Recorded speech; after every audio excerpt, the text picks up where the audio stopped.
Magandang araw po sa inyong lahat. Lalong-lalo na po sa inyo, Sir Blair. Totoong nakakaaliw ang mga kwentong napapakinggan sa inyong YouTube channel. Kaya kapag may bakante po akong oras, ay hindi ko pinapalagpas na hindi makinig ng mga kwentong inyong binabahagi sa libo-libo niyong subscriber.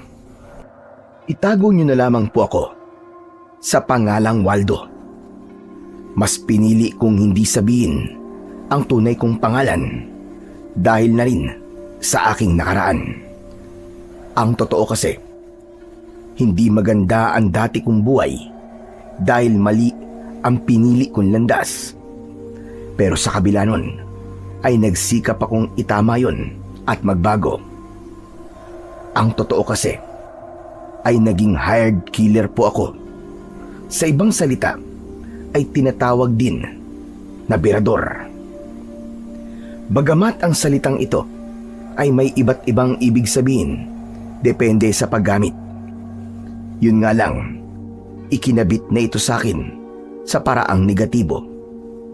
Binabayaran ako ng mga taong may ibig ipatumba.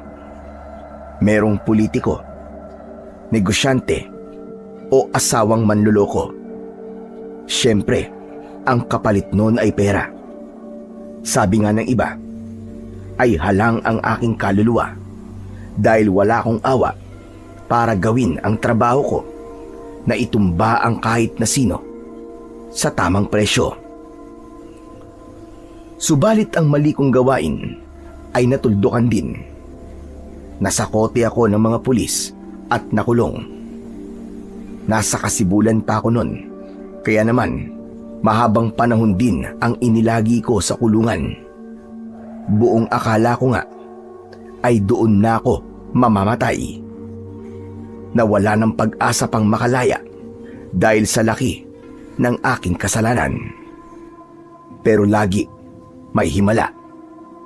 Pagkalipas ng halos 20 taon na pananatili ko sa kulungan, ay pinaboran ako ng magandang kapalaran. Dumating din ang pagkakataon na ako'y nakalaya. Binigyan ako ng parol.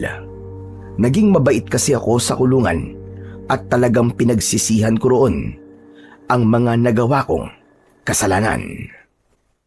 Sa paglabas ko ng kulungan, ay ipinangako ko sa sarili ko na magpapakatino na ako dahil isinumpa ko sa sarili ko na ayoko nang bumalik pa sa kulungan. Laking probinsya ko sa isang bayan sa Capiz. Napadpad lamang sa syudad at nagkaroon ng samot-saring karanasan. Kaya sa aking paglaya ay pinili kong bumalik sa Capiz upang doon makasama ang natitira kong mahal sa buhay. Sana nga lamang ay naroon pa siya. Dala ang perang naipon sa kulungan na galing sa kinita ko sa paggawa ng mga handicraft, ay puno ako ng pag-asa na magkakaroon ng magandang kapalaran sa aking pagbabalik sa Capiz. Totoong nakakapanibago habang naglalakbay ako sakay ng barko papauwi ng aming probinsya. Sa tagal ng panahong hindi ako nakauwi sa Capiz, ay hindi ko alam kung tamang lugar pa ba ang pupuntahan ko dahil sa dami ng mga ipinagbago roon. Pero alam kong makakabalik ako sa lugar na aking sinilangan. Kaya naman, nakahinga ako ng maluwag nang makababa na ako ng barko. Nagtanong-tanong pa ako kung paano at saan maaaring sumakay papunta sa lugar na aking destinasyon. Buo ang tiwala ko sa aking sarili na hindi ako maliligaw, kaya habang sakay ng isang tricycle ay pilit kong binabalikan sa isip ko ang bawat lugar na aking dinadaanan. Talagang marami nang nagbago at pakiramdam ko ay isa na akong estranghero sa lugar na kinalakihan ko. Inihinto ako ng tricycle sa barangay na aking sinabi. Bitbit ang isang bag ay bumaba ako ng tricycle at pilit na kinakapa sa isip ko ang daan patungo sa aking pupuntahan. Hanggang sa makarating ako sa isang bahay. Luma na yon at may mga pagbabago na, subalit ayon sa aking napagtanungan ay dun nakatira ang taong hanap ko. Walang tao ang bahay na pinuntahan ko, subalit bukas ang pinto, kaya naglakas loob akong pumasok. Agad kong nakita ang kadahupan sa loob ng bahay. Dahil sa pagiging payak nito na limitado ang mga kasangkapan, may nakatakip na pagkain sa mesa, malamig na kanin at pritong isda. Nakaramdam ako ng gutom, kaya nilantakan ko yon. Nang mabusog ako, ay nakaramdam ako ng antok. Umupo ako sa isang pahabang upuan at hindi ko na namalayan na hinila na ang aking mga mata upang matulog. Hindi ko alam kung anong oras na ba o minuto pa lang ang nakakalipas ng aking pagkakahimbing nang makaramdam ako ng tila matulis na bagay na dumikit sa aking tagiliran. Masakit yun, kaya nagising ako at ganun na lamang ang gulat nang makita ko ang isang matandang lalaki. Hawak ang matalas at matulis na itak na ang dulo nito ay nakadikit sa aking tagiliran. Walang hiya ka! Ang kapal ng mukha mo ah! Nagawa mo ng lantakan at ubusin ang tira kong pagkain sa mesa. Abay, natulog ka pa rito sa loob ng pamamahay ko. Pero tama lang yun na busog ka bago pa kita patayin at pagputol-putulin ang katawan mo. Teka, sandali lang ho. Bakit niyo ako papatayin? Dahil basta ka na lamang pumasok dito sa loob ng bahay ko. Paano kung isa kang masamang tao? O kaya ay isa kang halimaw? Naku, hindi ho, nagkakamali ho kayo. Saka wala po akong gagawing masama sa inyo. Abay, paano ako nakatitiyak doon? Sino ka ba? At taga saan ka? Taga rito ho ako. Ulol! Anong taga rito sinasabi mo? Eh, hindi nga kita kilala. Tapos sasabihin mo taga rito ka. Naihibang ka na ba? Hindi niyo ho ba ako nakikilala? Pero kayo, kahit pumuti na po lahat ng buhok nyo, kilalang kilala ko ho kayo. Ba't? Sino ka ba ha? Saka wag mo kong pinaglololokod, damuho ka. Sasabayin ka talaga sa akin. Iahataw ko sa itong matalas kong itak.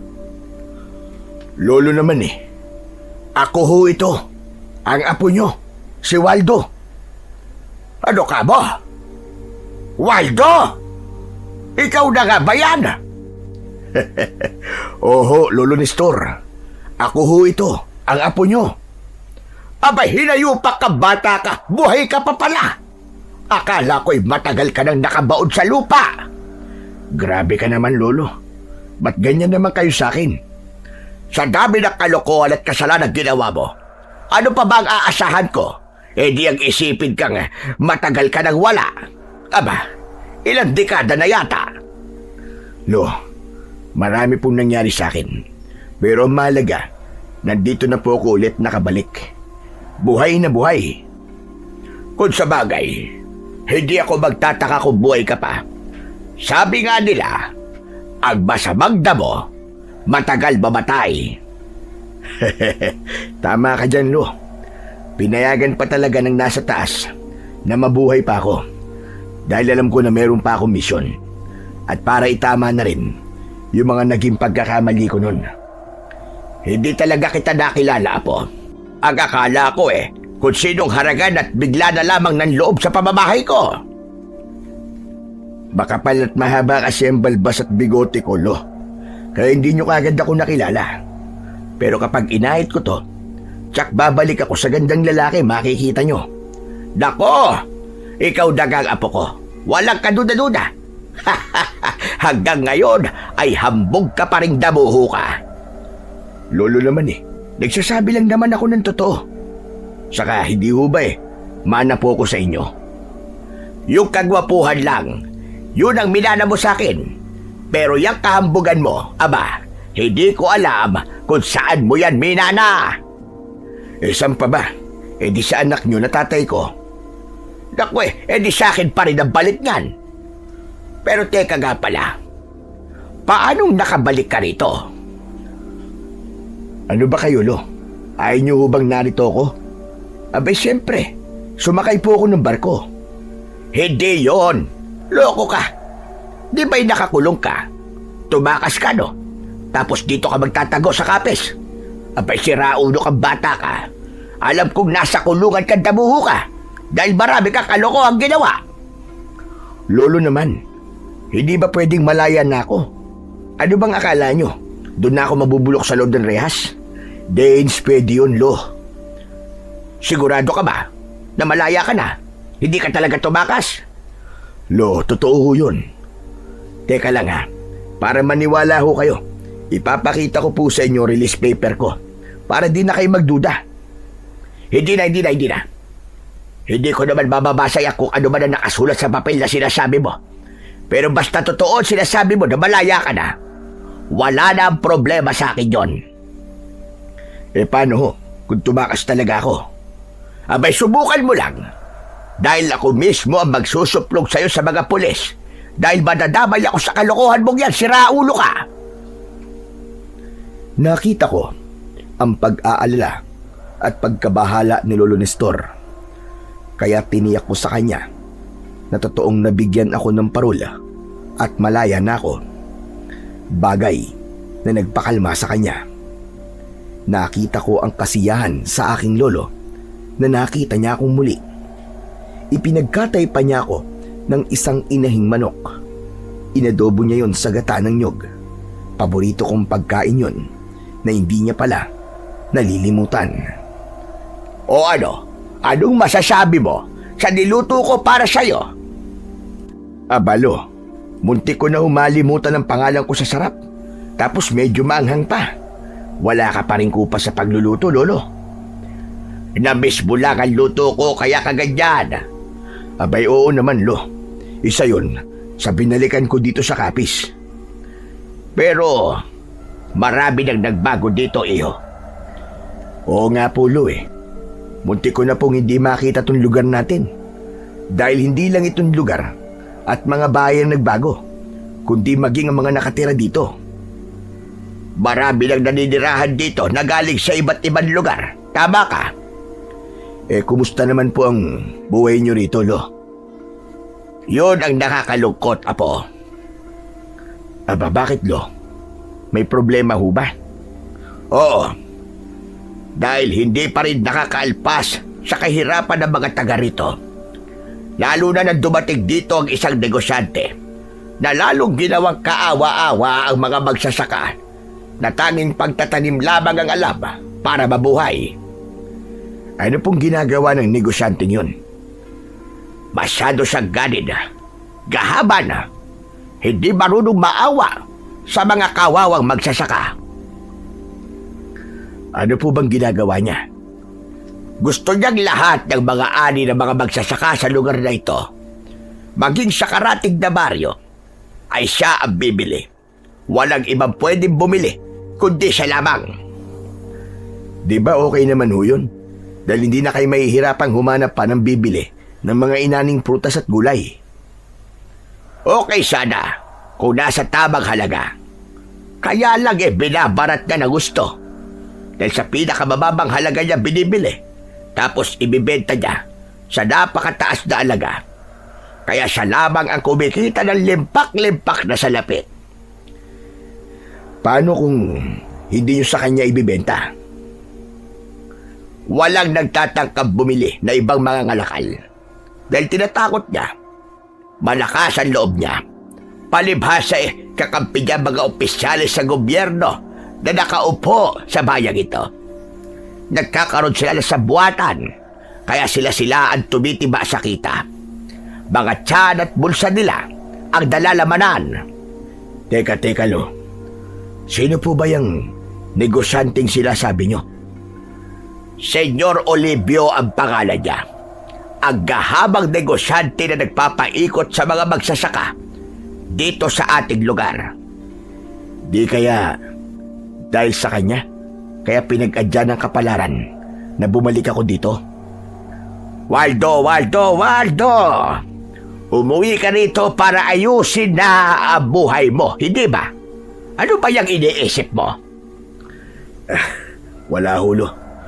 Olo, umuwi ako dito para ayusin ang buhay ko. Dahil marami na akong nagawang kasalanan sa buhay ko. Kaya nga, kaya dapat na magpakatino ka na. Pero kung makikita ko naman na may nang aargabyado sa kalugar ko, parang hindi ko kayang manahimik na lamang, Lo. Ayan, paiiralin mo na naman ang pagiging berador mo. Baka nakakalimutan mo, ha, Waldo? Yang ugali mong yan ang dahilan kung bakit nasira ang buhay mo. Matagal na panahon kang namalagi sa kulungan, ipapaalala ko na sa'yo. Kaya wag mo nang hangarin pang bumalik sa lugar na yon. Marami pang pwedeng mangyari sa'yo, Apo, na nasa labas ng rehas. Tahimik lang akong nakinig sa sinabi sa akin ni Lolo Nestor. Dahil wala naman siyang nais mangyari, kundi ang tuluyan na akong magbago upang hindi na masayang pa ang pagkakataong ibinigay sa akin para mamuhay ng malaya. Kinabukasan ay nais kong maglakad-lakad para makita pa ang ibang lugar sa baryong aking kinalakihan. Maaga akong gumising, pero mas maaga pala si Lolo Nestor na nakita kong nagkakape na. Aba, maaga kang bumangon, ha? Saan ka pupunta, Waldo? Maglalakad-lakad lang ho sana.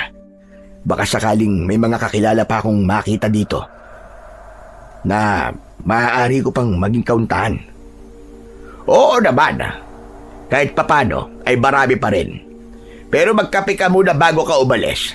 Naglaga ako ng kapeng barako. Naglagay sa kape sa basong gawa sa aluminum si Lolo Nestor, kaya sinabayan ko muna siyang mag-almusal. May nilaga na rin siyang kamuting kahoy at hinog na saging na saba. Yun ang mga pagkaing totoong na-miss ko. Iba pa rin ang mga pagkaing natural. Pagkatapos kong mag-almusal, kasabay si Lolo Nestor, ay nagpaalam na ako sa kanya upang maglakad-lakad. Habang ako'y naglalakad, ay may nakasalubong akong isang babae na hindi ko mawari ang pagkakatitig sa akin. Mula ulo hanggang paa na pinagmasdan ako. Ewan ko ba kung kinikilala niya ako o natatakot sa akin. Kung natatakot siya, bakit hindi niya inaalis ang pagkakatingin at malamang tumakbo na ito o umiwas? Subalit hindi niya inaalis ang kanyang mga tingin. Nagkunwari akong baliwala sa akin ang kanyang mga titig. Kaya naman, nagpatuloy lang ako sa paglalakad at nilagpasan ko siya. Kaya lamang, di ko inaasahan ang kanyang ginawa. Mister, sandali. Bakit humanang? May kailangan ba kayo? Kung makamanang ka naman sa akin, halos magkaedad lamang tayo. May sasabihin ka ba? Kanina pa kasi kita tinititigan. Kahit may balbas at bigote ka, para bang namumukhaan kita. Alam kong bago ka lang dito, dahil ngayon lang kita nakita. Kaya lamang, may naaalala ko na kahawig mo. Baka ako nga po yun. Sino ka ba? Ako ho si Waldo, apo ni Lolo Nestor. Sabi ko na nga ba, kilala kita. Ikaw nga yun. Ikaw si Waldo. Oo nga, sinabi ko na sa iyong pangalan ko, di ba? Ikaw, sino ka naman? Ako si Marga. Margarina Estrella. Sister Margarin. Oo, ako nga. Yan ang tawag dati sa akin. Naaalala mo pa pala? Oo naman. Makakalimutan ko ba yun? Magkababata tayo. Guwapo ka pa rin hanggang ngayon, ha? Hoy Marga, tumigil ka. Baka inaano mo na ako niyan, ha? Mamaya may makarinig sa atin magalit pa. Sino namang magagalit? Sino pa? Hindi ang asawa mo. Wala na. Matagal ng tigok yon. pinatay ng aswang. Ano ka mo? Pinatay ng aswang? Bakit? May aswang ba na naliligaw dito? Oo, dati meron. Pero nawala rin mula nang may dumating na manunugis. Ngayon, mukhang nagbalik na sila. Palibasa wala na yung manunugis na dati dumayo dito sa Baryo Acacia. Buti, hindi ka inaaswang. Abay, bakit naman? Kaaswang-aswang ba ako? Oo naman, kung aswang nga lang ako baka inaswang na kita Hihintayin ko yan, Waldo, ha? Matagal na akong gusto magpaaswang. Lalo na kung kasing gwapo mo ang aaswang sa akin. Nagtawanan na lamang kami ni Marga. Lumalaban siya ng biruan. Kung sa bagay, noong kabataan pa namin, ay ganun talaga si Marga. Kaya sa maikling sandali ng pag-uusap namin, ay para bang bumalik kami sa aming kabataan. Nagpatuloy kami sa aming kwentuhan. Binalikan ang ilang mga karanasan nung kabataan namin. Maya-maya pa ay dumating na ang isang lalaki na ang edad nito ay nasa 20 anyos o higit pa. Nakakunot ang kanyang noo na lumapit sa amin. Kanina ko pa po kayo hinahanap Nandito lang pala kayo. Abay, pasensya ka na. Medyo nagkasarapan ang kwentuhan namin ni Waldo Tara na, umuwi na tayo. Sige, Waldo, uuwi na kami ha. Sa ibang araw na lang. May iba pang pagkakataon para magkakwentuhan tayo uli. Napansin kong tila mainit ang ulo ng binatang lumapit kay Marga at niyaya na siyang umuwi. Wari nag-aalala siya na agad naman siyang sumama. Hindi na nga niya naipakilala sa akin kung sino ito. Kaya napakamot na lang ako ng ulo habang pinagmamasdan silang dalawa. Napapalayo. Sino kaya yon? Hindi man lang ako ipinakilala ni Margarine. Baka bagong jowa. Sabi kasi niya sa akin matagal nang tigok ang asawa niya. Nagselos siguro, kaya parang nagalit. Ay, bahala na nga sila sa buhay nila. Kaya naisip ko ng mga sandaling yon na tsak na magtatalo sina Marga at ang lalaking sumundo sa kanya pag uwi nila ng bahay. Subalit, sino nga ba ang lalaking yon? Akala ko kung saan na kayo nagpunta Yung pala kung sino lang ang kausap nyo. Makikipagkwentuhan lang naman ako. Sino ba ang lalaking yun? Mukhang di gagawa ng matino Parang galing sa kulungan. May mga tattoo sa katawan. Kulungan? Aba, oo nga no, teka lang. Baka nga kakalaya niya lang. Ibig sabihin, galing nga yun sa kulungan. Abay, malamang. Tapos nakikipagkwentuhan kayo sa kanya. Ano ka ba naman, Oweng? Mabait si Waldo. Mabait? Sabi niyo nga posibleng galing sa bilibid yun, di ba? Anak, hindi lahat ng nakukulong ay masamang tao. Hindi porket nakulong ang isang tao ay may kasalanan na.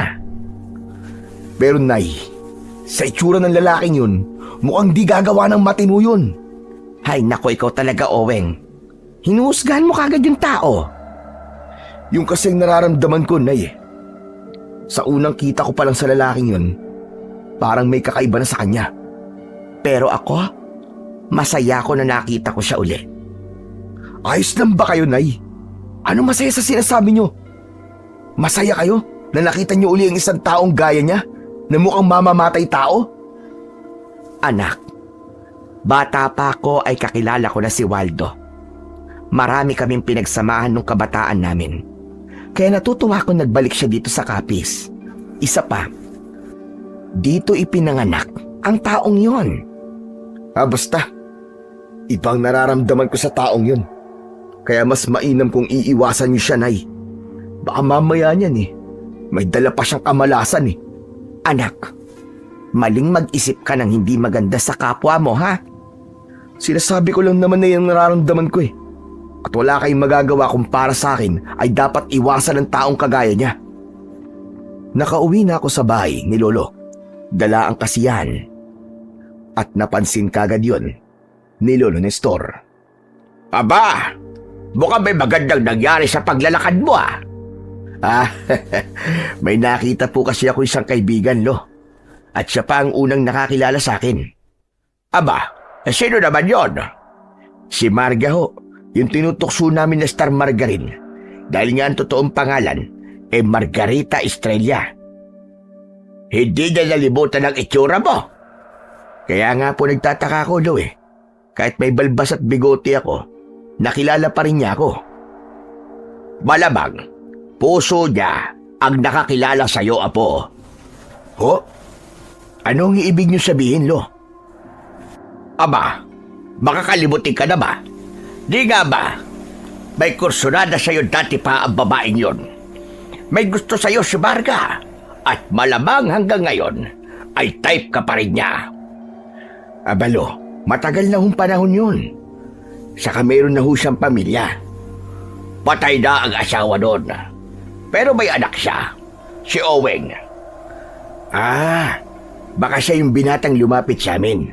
Tapos niyaya na siyang umuwi.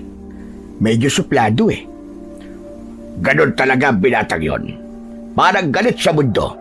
May kasungitan talaga. Akala ko kasi jowa niya Hindi, anak niya yun. Pero mahigpit yun. Ayaw niyang may kung sinong kausap ang nanay niya. Gaya na lamang ng nangyari kanina. Ang sama ho ng tingin sa akin. Tama kayo. Parang galit nga sa mundo. Baka pinoprotektahan lang niya ang nanay niya kaya siya gano'n. Pero Lo, mas maganda na ang tingin ko ngayon kay Marga. Di gaya nung kabataan pa namin. Ikaw talaga bata ka. Dati panay ang iwas mo sa kanya kapag pinupunta ka dito sa bahay. Nabibisit ka kapag panay ang sunod sa'yo. Pero ngayon iba na. Parang gano'n na nga Lo.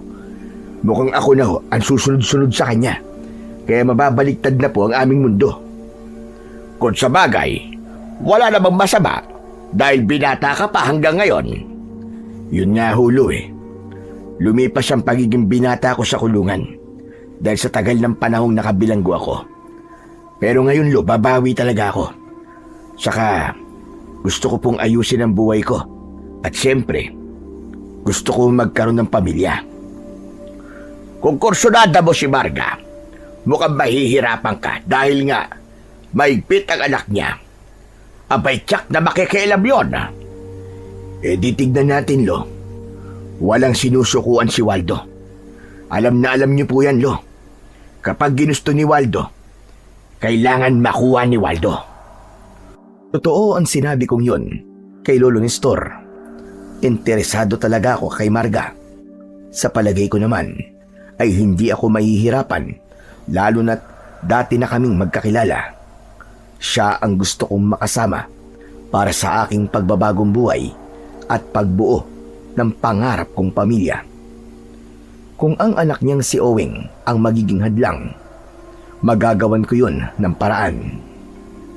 Kinagabihan, maaga akong natulog. Wala kasing ibang mapaglibangan sa bahay ni Lolo Nestor. Palibasa, wala ring kuryente, kaya nagtitiis lang kami sa liwanag mula sa gaserang digaas. Magkalayo ang tinutulugan namin ng lolo ko. Pero malapit ako sa bintana. Malalim na ang gabi. Sa palagay ko'y lagpas hating gabi na nun nang magising ako. Marami kasi akong nakain at nainom, kaya nakaramdam ako ng paninubig. Hindi pa ako nakakabangon mula sa aking pagkakahiga nang may maramdaman akong tila nagtatakbuhan sa labas ng bahay. Sinulyapan ko si Lolo Nestor. Tulog na tulog ang matanda na naghihilik pa. Nakakatuwa pa ang tunog ng kanyang hilik na para bang tunog ng whistle bomb na paputok.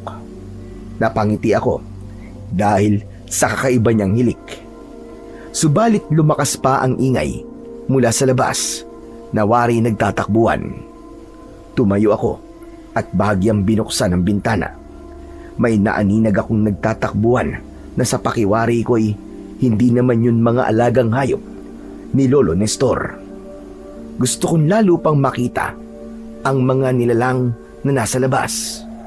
Akmang bubuksan ko na ng mas malaki ang nakasarang bintana nang marinig ko ang boses ni Lolo Nestor. Pinagbawalan ako. Huwag, Waldo. Hayaan mo lang na nakasara ang bintana. Nagising din po pala kayo, Lolo. Maigi na lamang at nagising ako, kundi baka nabuksan mo na ang bintana. Gusto ko po kasi makita yung lumilika ng ingay dun sa labas. Huwag mo nang hangarin pag makita ba ngayon. Baka kung paano ka lang. Bakit, Lolo? Ano ba mga yun? Mga kakaibang hayop na alaga ng aswang. Ano? Alaga ng aswang? Kung ganun pala totoong may aswang dito sa Baryo Acacia. Tama ka. Gaya ng nabanggit ko na sa'yo. Hinahayaan yung pakalat-kalat at gumagala mga alaga ng aswang, no? Dahil delikado kung pakikialaman sila. Malalagay sa panganib ang buhay ng sino mang makikialam. Ang mga alaga ng aswang at siya ring tagabantay. Tagabantay ho? Ng ano ho? Ng mga taga rito sa baryo para hindi ito mapasok ng iba pang uri ng maaaring puminsala sa mga taga rito. Ibig niyon sabihin, hindi lang isang uri ng aswang ang nakapasok sa bayang ito? Ganun na nga. At ang mga aswang na yon ay nakakahalubilo ng mga tao kung araw. Hindi ba't nasabi ko na sa iyo tungkol sa negosyanteng bumibili ng mga ani ng mga magsasaka? Si Senyor Olivio. Ano ho ang tungkol sa kanya? Isa siyang aswang. At hindi pangkaraniwang aswang, kundi makapagyariang aswang na malakas sa mga politikong nanunungkulan dito sa bayan na nasasakupan ng kapis. Anong ibig niyon sabihin, Lo? Busog ang mga politiko dahil kay Senyor Olivio. Kaya hindi nila ito magawang pakialaman. Nagiging sunod-sunuran sila sa anumang gusto ni Senyor. Pero nagiging kawawa naman ay ang mga mahihirap na magsasaka. Ganun na nga po. Mga magsasaka ang nagpapakahirap para magbungkal ng lupa at magtanim. Pagdating ng anihan, si Senyor ang nakikinabang ng limpak-limpak dahil nabibili niya ng mura ang mga ani ng mga magsasaka at naibibenta niya sa syudad ng higit sa doble ang halaga. Kaya siya ang tiba-tiba at kumikita ng malaki. At walang magawa ang mga politiko dahil nakikinabang din sila. Hindi lang yon. Takot din sila sa pagiging aswang ni Senyor. May hukbo ng mga aswang na inaalagaan ang mayamang negosyante. Kaya hawak din niya sa leeg ang mga politiko. Umaasta palang parang Panginoon ng Senyor Olivio na yun dito. Ang sama niya. Nuknukan ang sama po. At yun ang matagal ng problema ng mga taga rito. Lo, kaya siguro pinag-adya na makabalik ako dito.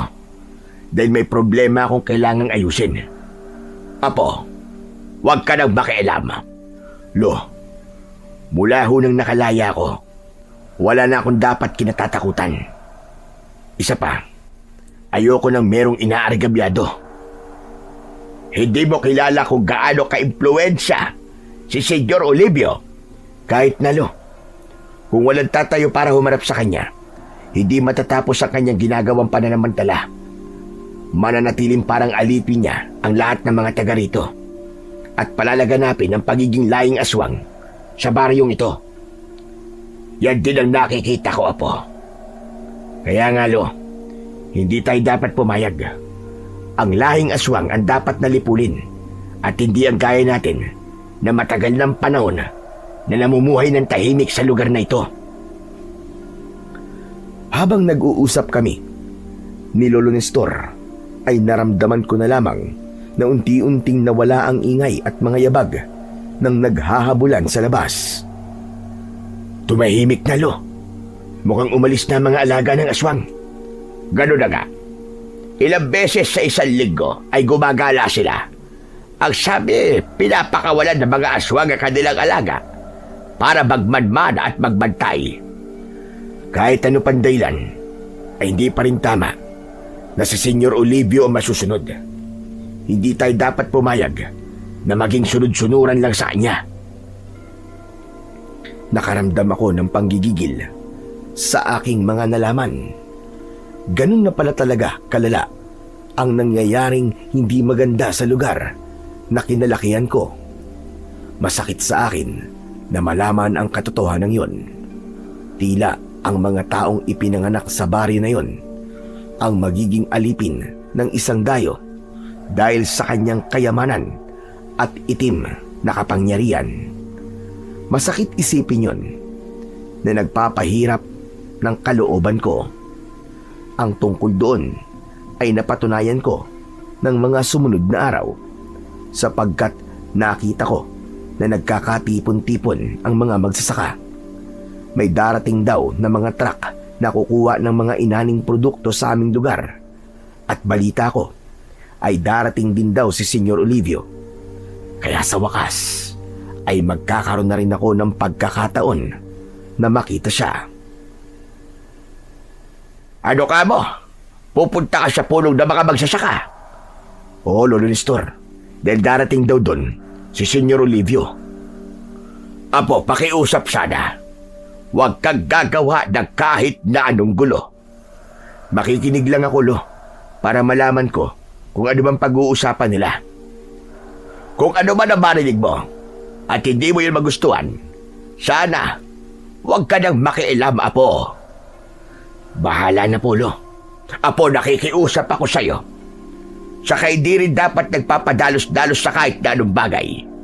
Ang kailangan ay pag-isipan muna at pagplanuhan dahil ang kabiguan ay nangyayari sa mga desisyong hindi mo pinag-iisipan. Huwag po kayong mag-alala. Gagawin ko po ang sinasabi niyo, Lo. Ibig ko lang talagang malaman ng mga pag-uusapan ng mga magsasaka kaharap si Senyor Olivio. Sinundan ko ang mga taong naglalakad na patungo sa lugar kung saan gagawin ang pulong na dadaluhan ni Senyor Olivio.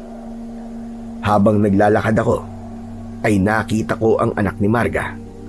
Nais ko ring makapalagayan ng loob ang binata para wala akong maging problema sakaling formal na akong manligaw kay Marga. Binati ko at kinausap si Owing habang kami naglalakad. Kumusta ka? Nanay mo pala si Marga. Oo, matagal na. Mula nung pinanganak ako, nanay ko na siya. Ayos ha? Oo nga naman. Komedyante ka pala, no? Sino may sabi? Ako. Kasi nagpapatawa ka sa sagot mo eh. Hindi ako nagpapatawa. Seryoso ko. Ah, ganun ba? Akala ko kasi nagjo-joke ka eh. May dahilan ba para makipagbiruan ako sa'yo? Abe, wala naman. Wala pala eh. Eh di hindi ako nagjo-joke. Ah, ako nga pala si Waldo. Kilala kita. Sinabi na ng nanay ko. Kababata ko nanay mo. Magkasabay kaming lumaki dito at naging magkaibigan. Hindi ko tinatanong. Eh sinasabi ko lang naman. Teka sandali. Galit ka ba? Hindi. Bakit naman ako magagalit? Eh, seryoso ka eh. Eh ano ngayon? Mahirap kasi kapag masyadong seryoso. Madaling tumatanda. Problema ko na yun. Asan nga palang nanay mo? Hindi mo yata kasama.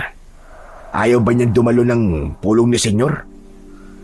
Wala eh, may ginagawa. Nasa bahay niyo ba? Oo. Pero hindi mo siya pwedeng puntahan doon ha. Aba, bakit naman? Ayokong lalapit ka sa kanya. Hindi naman ako masamang tao eh. Apo ko ni Lolo Nestor. Alam ko. Pero sabi ni nanay, dati kayong bilanggo. Ibig sabihin, dati kayong kriminal. Ayaw mo makipagkaibigan ako sa nanay mo? Oo. Mahirap makipagkaibigan sa isang dating kriminal. Baka mamaya eh, kung ano pang gawin mo sa nanay ko. Ganyan ba ang tingin mo sa akin? Nagagawan ko ng masama si Marga? Aba, malay ko ba? Hindi naman kita lubos na kakilala eh. Kaya nga gusto kong makilala mo ko. Kung handa kang bigyan ako ng pagkakataon. Hindi na. Sayang lang ang oras. Walang palya ang usapan at palitan namin ng paliwanag ni Owing. Hindi namin namalayan na naroon na pala kami sa lugar na pagdadausan ng pulong. Salamat sa pakikipag-usap mo sa akin, Owing ha. Ikumusta mo na lang ako sa nanay mo. Hindi ako pinansin na tila walang narinig si Owing. Kundi, tuloy-tuloy lang akong iniwan at nakihalubilo na siya sa ibang mga kalalakian na ang karamihan ay mga kaedad din niya. Suplado tong anak ni Marga. Mukhang siya nga yata ang magiging malaking hadlang sa akin.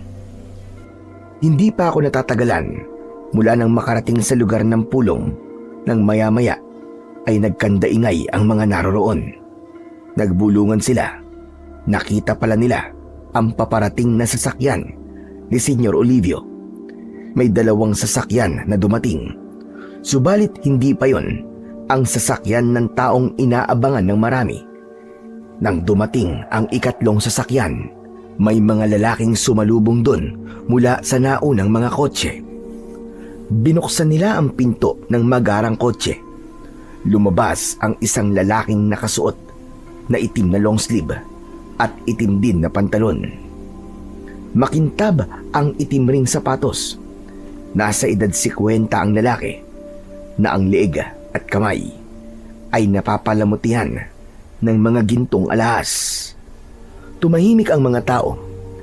Hindi man ako mag-usisa ay natitiyak kong siya na nga si Senyor Olivio, ang mayamang negosyante na sinasabi nilang aswang.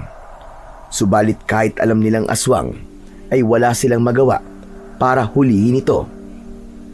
Pinangunahan din sila ng takot. Isa pa, ang sabi nila'y wala namang kaguluhang ginagawa sa kanilang lugar.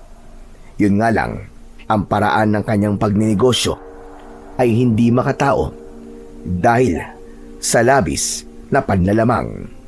Nagsimulang magsalita si Senyor Olivio. Nakikinig ang mga taong naroon na tila may kaba sa anumang sasabihin ng mayamang negosyante. Nagpapasalamat ako sa pagbibigay niyo ng oras para sa mahalagang pagpupulong na ito. Alam ko na kanina niyo pa ako hinihintay, kaya hindi ko na patatagalin at pahahabain pa ang nais ko sabihin sa inyo. Tungkol ito sa mga ani niyo na aking binibili. Ang totoo ay nagkakaroon ng problema sa pagbibenta ng mga produktong binibili ko sa inyo. Hindi ko na naibenta yun sa dating halaga dahil sa pagdagsari ng imported na mas tinatangkilit ng mas marami dahil mas mura. Kaya kailangang mabili ko ng mas mababa pa ang ani ninyong mga prutas at gulay. Kung mas bababaan pa po ninyo, paano pa po kami mabubuhay? Parang gusto niya yatang hingin na lamang sa amin ng mga ani namin ah. Kung ganyan din lang, aba, ibibenta na lang po namin sa iba. Sa tingin mo ba ay may ibang bibili sa inyo? Oo naman. Kung magpapapasok lang si Mayor ng ibang negosyante, tsak na maibibenta namin yon sa mas magandang presyo. Kaya lamang, hindi siya nagpapapasok eh. Dahil na rin sa inyo, Senyor Olivio. Kini-question nyo ba ang desisyon ng mayor? Hawak mo kasi sa legang, Mayor. Tinatapot mo siya. Kaya sunod-sunuran sa inyo. Sandali lang. Hindi ko gusto ang tono ng boses mo, babae. Bakit di mo kilala kung sino kaharap mo? Yan ang hirap sa inyo. Nananakot kayo. Gusto mo kaming sakalin at patuloy na hawakan sa leeg. Lalo kaming nagiging kawawa. Paano na lang ang kinabukasan namin?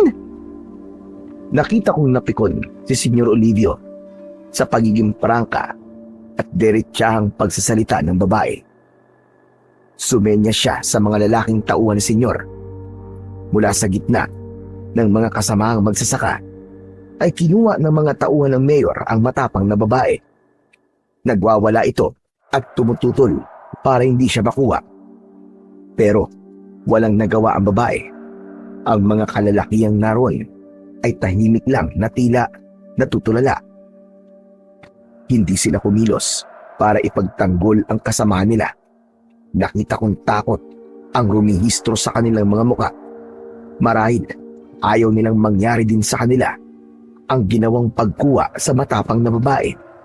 Kaya naman, mas pinili na lang nila ang manahimik. Sige na, umalis na kayo lahat. Tapos na ang pag-uusap na ito. Pero ito ang pakatandaan nyo. Hindi nyo kaya ang katulad ko. Dahil oras na suwagin nyo ako, hindi nyo magugustuhan na magiging balik sa inyo. Isang lalaking naroon ang nagsalita at narinig yun ni Senyor Olivio. Hambog! Saksakan ng yabang! Akala niya yata Diyos siya! Sino yun? Sino nagsalita na yun? Tahimik ang mga taong naroon. Walang nagsalita at walang nagturo isa man sa kanila. Pero malakas ang pakiramdam ng negosyanteng mayabang. Ang mata ay nakapukol kay Oweng. Ikaw lalaki! Ikaw na may suot na sombrerong itim. Lumapit ka rito. O ano? Hindi ka lalapit, ha? Malakas ang kutob kong ikaw yung narinig kong nagsalita. Ako po? O ikaw nga. Lalapit ka ba? O gusto mong ipakaladkad pa kita sa mga tauhan ko? Pinagmamasdan ko si Oweng. Buo ang loob na lumapit kay Senyor Olivio. Ang lakas din naman ng loob mong kalabanin ako. Gusto mo ba subukan kung paano ako magalit, ha?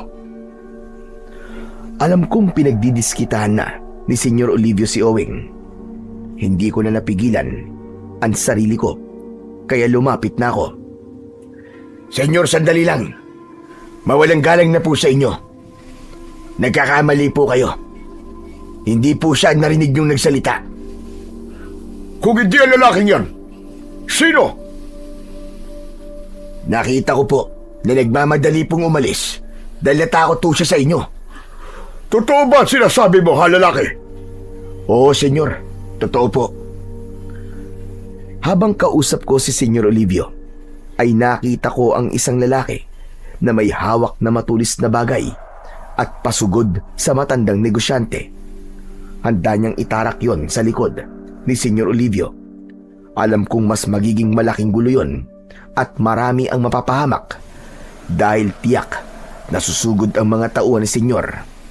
Kaya naging maagap ako at pinigilan ko ang lalaking ibig umatake sa negosyante. Hindi mo alam ang gagawin mo. Tumigil ka! Maigpit kong hinawakan ang kamay ng lalaki at binitiwan niya ang patalim na kanyang tangan.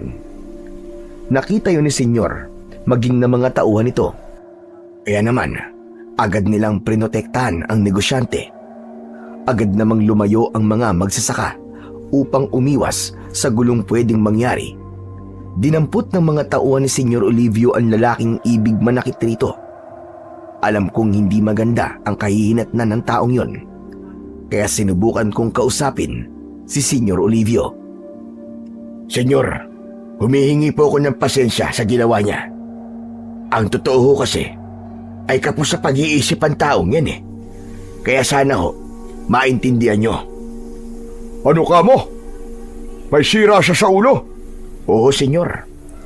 Kaya nga po hindi niya alam ang ginagawa niya. Abay ko nasa tamang pag-iisip siya, tsak na hindi niya gagawin ang kalabanin ka at pagtangkaan pa ang buhay mo. Sino ba naman ho kami kumpara sa isang makapangyarihang katulad ninyo? Kaya ho, senyor, patawarin niyo na ho siya. Hayaan niyo. Iuuwi na lamang po namin siya upang ipagamot. Tila naintindihan naman ng lalaking sumugod kay senyor ang aking ibig mangyari. Kaya bigla itong tumawa na malakas. Napansin kong nagkunwari nga itong nasisiraan ng ulo. Anak ng putya! May topak nga pala talaga yan. O sige lalaki, payag ako sa ibig mo mangyari. Naiintindihan kita. Magiging parang siraulo rin ako kung papatulan ko ang kalokohan niya. Mga bata, sige, pabayaan yan. Binitiwan ng mga tauhan ni senyor ang lalaki at agad akong lumapit sa kanya at may ibinulong. Sinabi ko na umalis na sila kasama ang iba pa at ako na ang bahala. Ginawa ko yon para sa kaligtasan niya at wala nang iba pang madamay. Sumunod naman siya sa akin sinabi. Narinig ko na tinawag ako ni Senyor. May pagtataka na lumapit ako sa kanya. Anong pangalan mo, lalaki? Waldo ho, Senyor. Matapang ka. At mukhang mapapakinabangan kita. Ano ho, Senyor? Kailangan ko katulad mo. Po? Ano pong ibig niyong sabihin, Senyor? Nais kong maglingkod ka sa akin, Waldo. Maging isa ka sa mga tauhan ko. Sigurado ho ba kayo, Senyor? Oo naman. Dahil nararamdaman kong maasa kita. Kaya wag mo sana akong biguin. Dahil maraming nagkakandara pa para maging tauhan ko. Maswerte ka na ikaw ay napili ko. Dahil na rin sa ipinamalas mong malasakit sa akin. Saglit akong napaisip. Alam kong hindi magiging madali ang maging tauhan ng katulad ni Senyor Olivio. Lalo na't kinamumuhian siya ng mga magsasaka. Dahil sa mga ginagawa nitong pagmamalabis sa kanila. Kaya nagdadalawang isip ako. Pero may pumasok sa isip ko na alam kong makakatulong sa akin para gawin ang aking plano. Kaya sa pagkakataon din yon ay nagdesisyon ako. Sige ho, Senyor. Pumapayag po ako. Magaling! Tama ang desisyon mo, Waldo. Isang malaking karangalan na pagsilbihan mo ang isang katulad ko. Talaga nga palang saksakan ng yabang ang taong ito. Iniisip niya na walang sino mang maaaring bumangga sa kanya. Kaya lalong lumalaki ang ulo at kinatatakutan dahil walang kumakalaban. Sinenyasan ni Senyor ang isa sa kanyang mga tauhan. Kaya may kinuha sa kanyang bulsa at iniabot sa akin. Nariyan sa card na yan ang lugar kung saan ako nakatira. Ipakita mo lang yan sa gate ng aking mansyon para makapasok ka kapag nagpunta ka doon. Salamat ho, Senyor. Maraming salamat ho. Muli ay sumenya sa kanyang mga tauhan ang mayamang negosyante para sabihin na aalis na sila. Binuksan na ng isa sa kanyang tauhan ang pintuan ng isang sasakyan at iniskortehan na ito para pumasok sa loob. Saglit pa ay magkakasunod ng umalis ang tatlong itim na kotse. Saka isa-isa na ring nag-alisan ang mga magsasaka na kanina ay nagkakatipon. Kanya-kanya at samot-sari ang kanilang sinasabi at reaksyon. Lahat sa kanila ay hindi maganda at puro negatibo ang sinasabi tungkol kay Senyor Olivio. Isa nga sa kinatatakutan ng mga magsasaka ay ang pagkakaroon nito ng lahing aswang. Bagamat walang anumang panggugulo na ginagawa sa baryo ang mga aswang, ay hindi pa rin maaalis sa kanila ang mabahala. Subalit maaaring gawin yon ng senyor sa pamamagitan ng kanyang utos sa mga kalahing aswang na sinasabing naninirahan din malapit lang sa baryo. Kapag nangyari yon, tiyak magugulo ang buong baryo at maraming mapapahamak. Kaya nga mas pinipili nilang manahimik na lamang at sundin ang ibig ng senyor kahit pa nagre-rebelde ang kanilang mga kalooban. Mas nais nila ang katahimikan sa halip na ang kaguluhang maaaring maging resulta ng galit ng mayamang negosyante. Yun nga lang, nananatili silang tila alipin at sunod-sunuran. Naglakad na rin ako pabalik sa bahay ni Lolo Nestor. Minsan pa ay nakasabay ko si Owing. Napatingin ako sa kanya. Hindi ko napigilan ang sarili kong tanungin ang binata dahil yun sa ginawa niya kanina. Bakit mo ginawa yun, Owing? Mabuti na lamang at naniwala sa akin si Senyor. Sobra na kasi siya. Maigi na lamang Nagawan ko yun ng paraan at nakinig siya sa sinabi ko. Kundi, baka kung ano na ang ginawa niya sa'yo. Nakita mo naman siguro na may mga tauhan siya. Isang utos lang niya, Jack, may masamang mangyayari sa'yo. Hindi ko lang napigilan ang sarili ko eh. Pero dahil sa ginawa mo, iniisip mo na magpapasalamat ako sa'yo. Hindi ba't dapat lang dahil iniligtas kita? Aba, ayos ka rin no? Hindi ko naman sinabing tulungan mo ako at iligtas sa kasamaan ni Senyora. Bakit? Mahirap bang magpasalamat, Oweng? Hindi, pero ayoko eh. Ano ba magagawa mo? Mukhang wala kang ibinibigay sa nanay mo, kundi ang problema. Huwag mong idamay sa usapan ng nanay ko. Saka pwede ba? Huwag kang makialam sa buhay namin ng nanay ko. Bakit ba ganyan ka, Oweng? Hindi mo ako kaaway. Masyadong mainit ang dugo mo sa akin, ah. Ayoko lang na lumalapit ka sa akin, lalo na sa nanay ko. Kaya kung ano mang plano mo sa nanay ko, binabalaan kita, wag mo nang ituloy. Dahil hindi ko hahayaang mangyari kung ano man yun. Napailing na lang ako. Hindi ko pa rin lubos maisip kung bakit ganun ang inis sa akin ni Oweng. Inisip ko na hindi yata naging maganda sa kanya yung unang pagkakataon na nakita niya kami ni Marga na magkausap. O talaga lang sobra niyang pinoprotektahan ang nanay niya. Nang nasa bahay na ako, ay ipinaalam ko kay Lolo Nestor ang pakikipagkasundo ko kay Senyor, maging ang aking plano, bagay na ikinagulat niya. Apo, sigurado ka ba sa gagawin mo? Oo, Lolo. Sigurado po ako at pinag-isipan ko na ho yun. Gusto mo maging tauhan ni Senyor Olivio? Tama ho kayo. Pero nasabi ko na sa iyo ang pagkatao niya, hindi ba? Kaya nga siya kinatatakutan ng mga taga rito sa Kapis. Isa siyang aswang at bantog ang pangalan niya dahil sa kanyang pagiging ganid. Lo, baka nakakalimutan nyo na naging bantog din ang pangalan ko nun. Kinatatakutan din akong berador at wala akong sinisino. Pero tapos tayo na po. Nagbalik ka rito para magbagong buhay. Kaya lang ho, sa mga nangyayari, paano ko haharapin ang pagbabagong buhay kung mayroong mga taong naaapi, kinakawawa at biktima ng pagmamalabis ng ibang tao? Kaligtasan mo lamang ang hangad ko, Waldo. Lo, wag ho kayo mag-alala. Alam ko po ang gagawin ko. Diyos ko, ako kinakabahan para sa iyo eh. Mas mainam po, Lo, kung makikilala ko ng lubusan si Senyor, para alam ko ang gagawin ko. Eh, anong gagawin mo? Ano bang ibig mong mangyari? Lo, saka ko na lang po ipapaliwanag sa inyo. Basta ngayon, alam kong tama itong gagawin ko. Ito na rin ang pagkakataong hinihintay ko para hindi ako mahirapang pumasok sa mundo ng isang aswang na gaya ni Senyor Olivio. Dahil sa aking mga naging paliwanag, ay nakumbinsi ko si Lolo Nestor na hayaan na lang ako.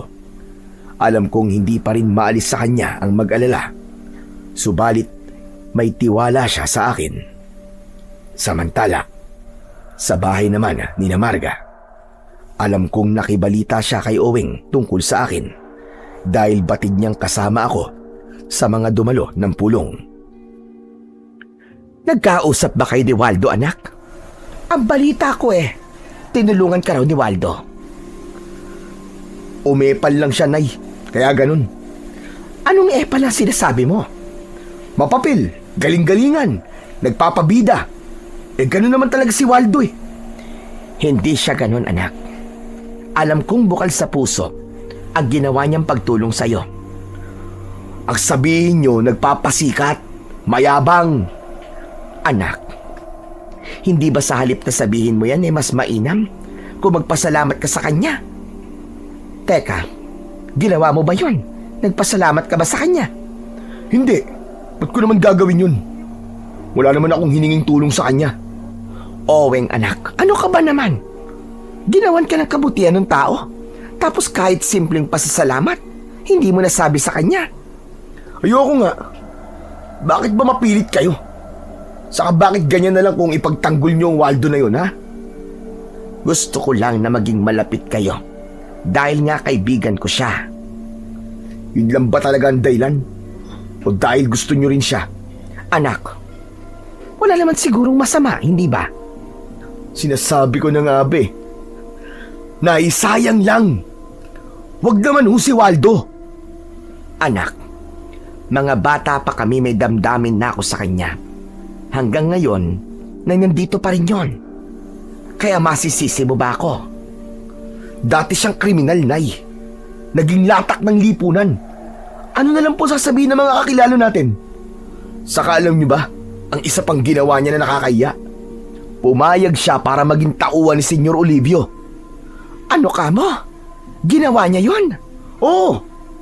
Kaya ibig lang sabihin, magpapaalipin siya sa masamang gaya ni Senyor.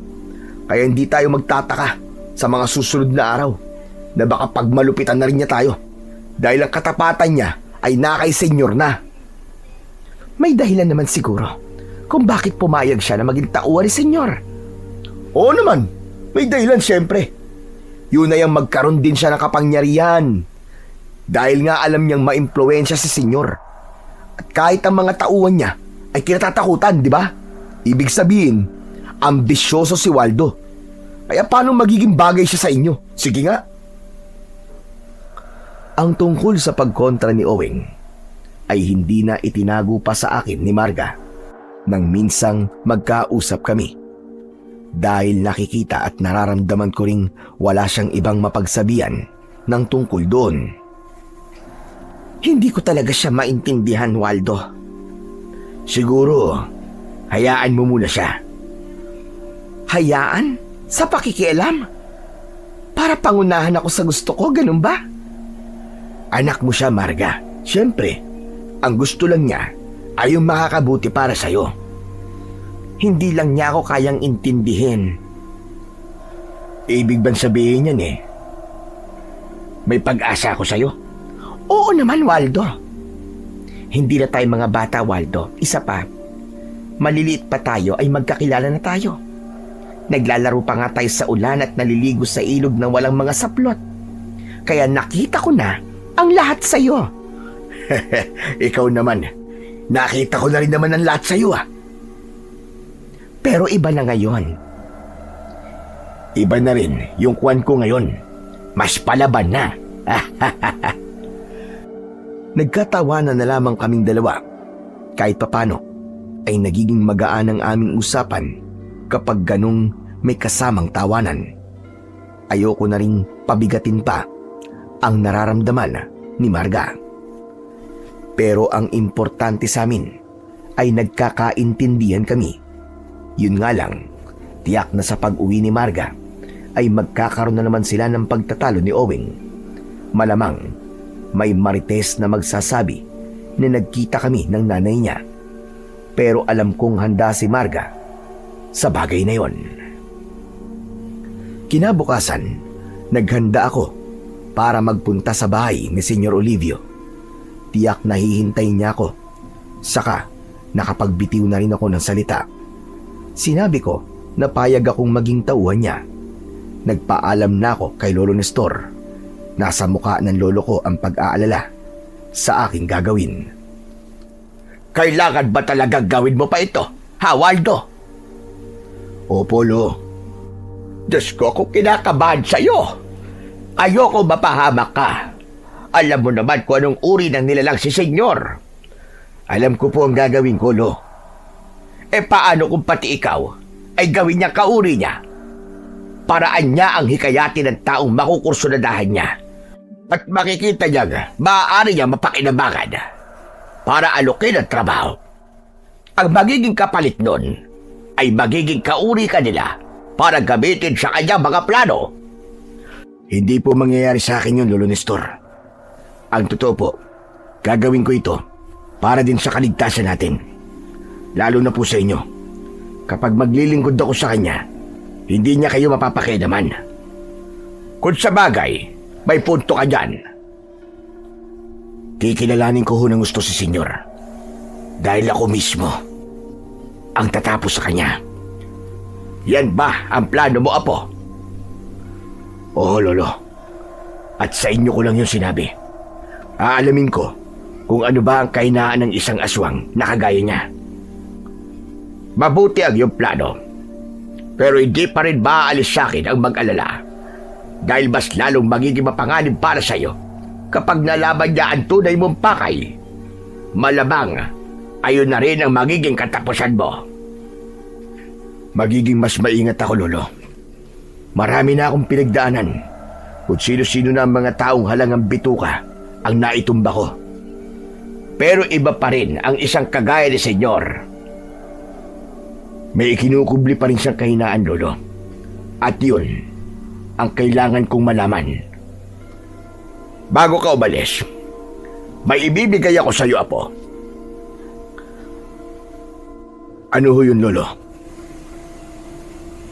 Umakyat ng bahay si Lolo Nestor at nang bumalik siya ay may dala siyang pulseras na yari sa makapal na telang itim. May palawit din ng pulseras na tila maliit na buto ng halaman. Kunin mo ito, Apo. Isuot mo sa iyong braso. Arasan po ito, Lo. Baka tutulog yan para sa kaligtasan mo. Matagal ko nang iniingatan yan. Bigayan ng isang kaibigan na tumuloy dito sa bahay ko noong mga panahong wala ka. Isang kaibigan na marami ng pinagdaanan sa buhay. Ibinigay niya sa akin yan bilang ganti sa ginawa kong pagtulong at pagkupkup sa kanya. Natagpuan ko kasi sa sugatan sa aking taniman. Ang kwento niya sa akin ay inatake siya ng isang aswang korkor. Isang malakas na aswang na hindi basta nagagapi. Yun daw ang nakalaban niya, pero nagawa niyang patayin. Kaya lamang, nalagay din sa panganib ang buhay niya. Maigi na lamang, at natagpuan ko siya at nailigtas. Kung ganun, Lo, nasaan ho siya?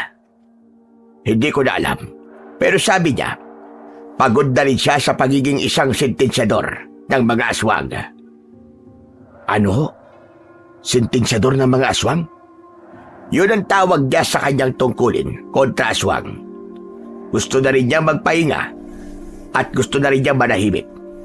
Kaya iniwan niya yan sa akin. Ibig niyo ho bang sabihin maaaring merong kakaiba sa telang pulseras na ito? Hindi ko rin alam. Basta sabi niya, nag-iwan niya sa akin yan. Baka tutulog daw ito sa anumang panganib, lalo na sa tamang pagkabit at pagkakataon. Dahil matanda na ako, kaya sa'yo ko na lang yan ipagkakatiwala, Apo. Sige, Lolo. Ako na ho ang bahala rito. Sana nga ho ay may maitulong to sa akin. Nang makarating ako sa mansyon ni Senyor Olivio, ay agad akong pinapasok ng bantay sa gate nang ipinakita ko ang card na ibinigay sa akin. Magara at makikita ang kasaganahan sa loob ng mansyon ni Senyor. Naisip ko na galing marahil sa panlalamang at pagiging ganid ang lahat ng kayamanang nasa loob ng mansyon. Malaki ang pagkakangiti sa akin ni Senyor Olivio nang makita niya ako. Nagagalak akong nandito ka na, Waldo. Ako man, Senyor. Nakapangako ho ko sa inyo, kaya tinupad ko lang. Magaling. Ganyan ang gusto ko sa aking magiging tauhan. May isang salita at maaasahan. Dahil meron ho akong paninindigan. Napansin ko mga tattoo mo sa katawan. Galing ka ba sa loob? Oo, Senyor. Buong akala ko ay madidismaya si Senyor sa aking inamin. Pero isang malakas na halakhak ang kanyang pinakawalan. At ikinagulat ko yon. Bakit to, Senyor? May nakakatawa po ba sa sinabi ko? Wala. Masaya ako dahil hindi ako nagkamali sa pagpili sa'yo. Tama nga ang kutob ko. Bukod sa maaasahan ka, ay alam ko na isa ko ang damdamin mo. Malamang, marami ka nang itinumba. Kahit hindi mo nasagutin yon, ramdam ko na tama ako. Kaya madali mong nakuha ang loob ko. Dahil sa mga sinabi ni Senyor, Tila naging kampante ang loob ko. Hindi rin ako makapaniwala sa kanyang sunod na ginawa. Isang kakaibang baril ang ibinigay niya sa akin. Noon lang ako nakahawak nun. Ang baril na yan ang gagamitin mo, Waldo. Saan po, senyor? May mga nilalang na nagpaplanong tapusin ako. Kaya yan ang armas na gagamitin mo para ipagtanggol ako kapag nagkagipitan. Alam kong kaya mong gawin yon. Minsan mo nang ipinakita sa akin ang pagliligtas mo ng pagtangka na kong atakin ng isang lalaking baliw. Huwag ho kayo mag-alala, senyor. Gagawin ko po kung anong ipinag-uutos nyo. Tunay ngang nakuha ko na ang loob ni Senyor Olivio. Kaya malaya akong makakakilos.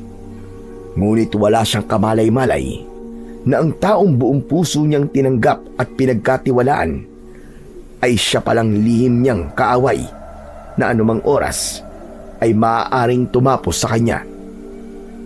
Subalit alam kong hindi yun magiging madali. Kaya dapat kong pag-aralan ang lahat. Dahil sabi nga ng lolo ko, isang pagkakamali ko lang ay mangangahulugan yun ng aking kamatayan. Bagamat naglilingkod na ako bilang tauhan ni Senyor Olivio, ay nakakauwi pa rin ako ng bahay ni Lolo Nestor. Kaya nalaman ko ang tungkol sa pinaplano ni Owing dahil nagpunta sa bahay ni Lolo si Marga nang malamang umuwi ako ay may isinumbong siya sa akin.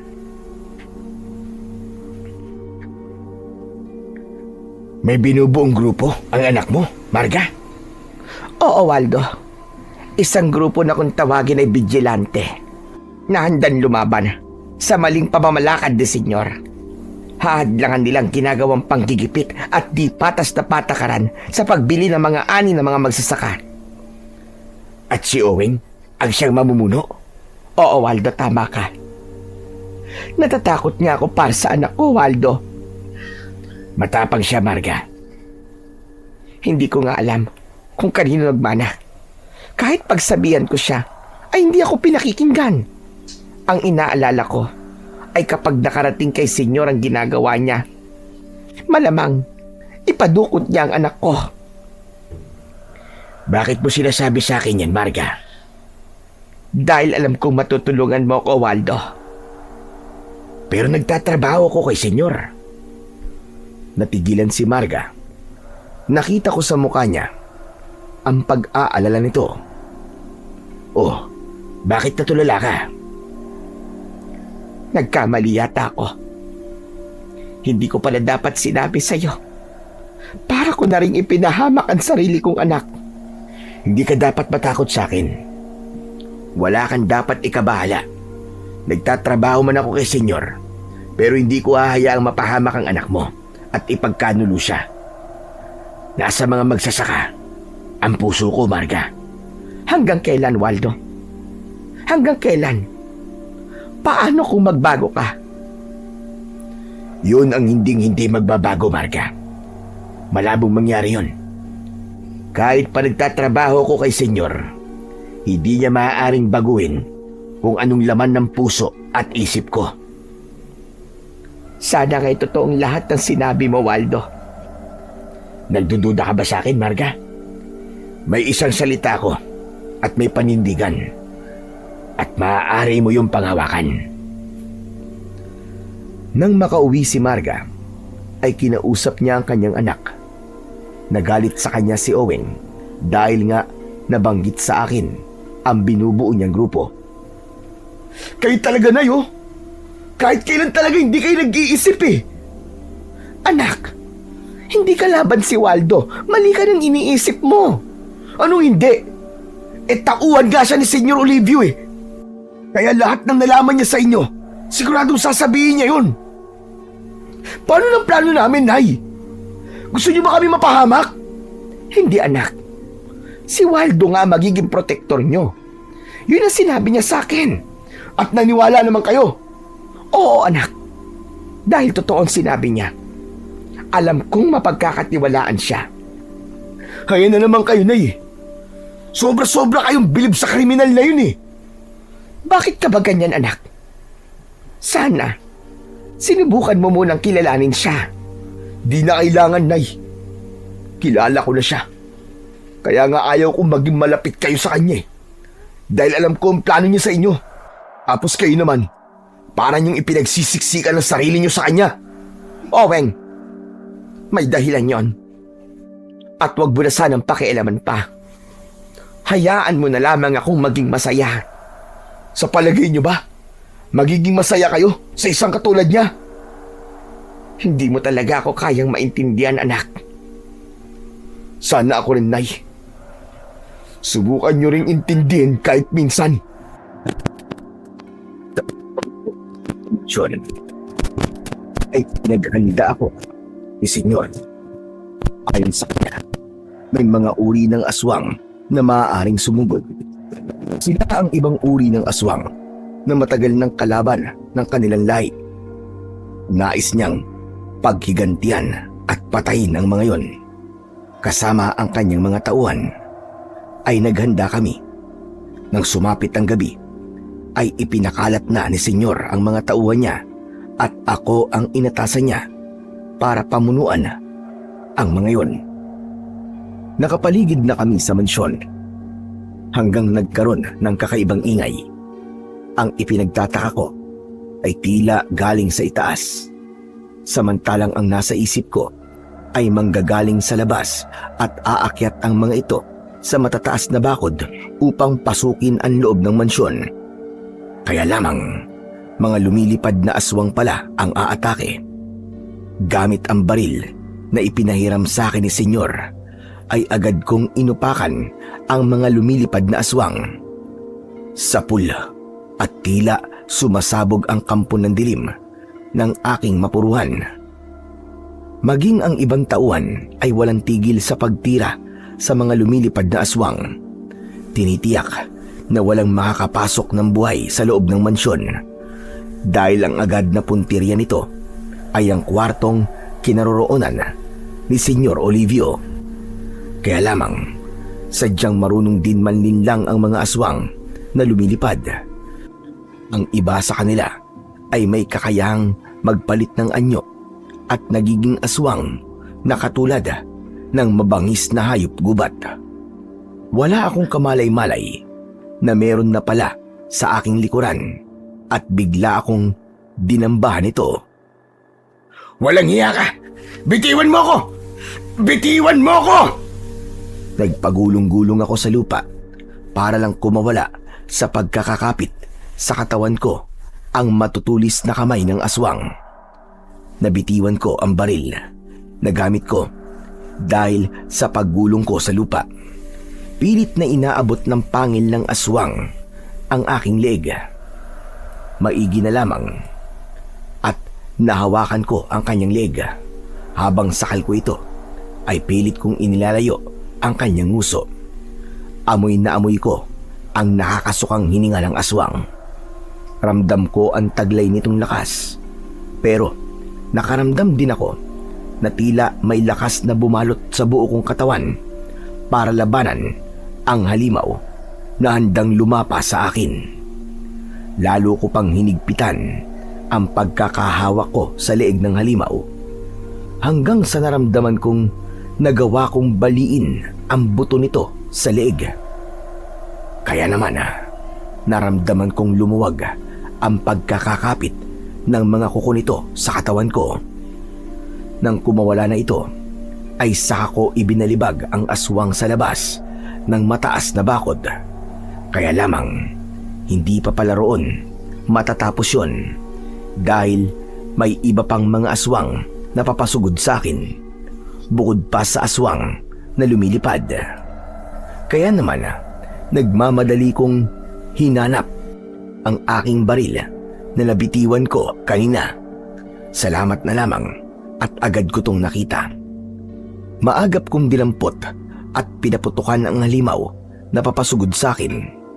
Sumasabog ang katawan at tumitilamsik ang dugo sa bawat tama ng punglo ng hawak kong baril. Nang mapatay ko ang ilan pang aswang na lumapit sa akin. Napansin ko ang paglapit ng isang anino. Si Senyor Olivio yun. Mahusay! Napakahusay mo, Waldo. Hindi ko inaasahan na matatalo mo ang aswang na yon gamit lamang ang iyong kamay. Nakita nyo ang pakikipagpambunong ko sa aswang? Oh, malakas ka, Waldo. At lubha mo akong pinahanga. Kaya tama ako. Hindi ako nagkamali sa pagkuha sa iyo. Ginawa ko lang ho ang trabaho ko, senyor. Wala na ang mga aswang na dumating. Nalipol na silang lahat. Pero hindi ibig sabihin ay tapos na. Maaaring sa mga susunod na araw ay may susugod ulit dito upang magiganti. Magpapalakas at hahanap muna sila ng karagdagang puwersa. Hindi sila nagsasawa na lusubin ako. Pero lagi na lamang silang bigo. Umaasa pa rin sila na magagapi nila ako at silang kukuha ng anumang kasaganahang tinatamasa ko ngayon.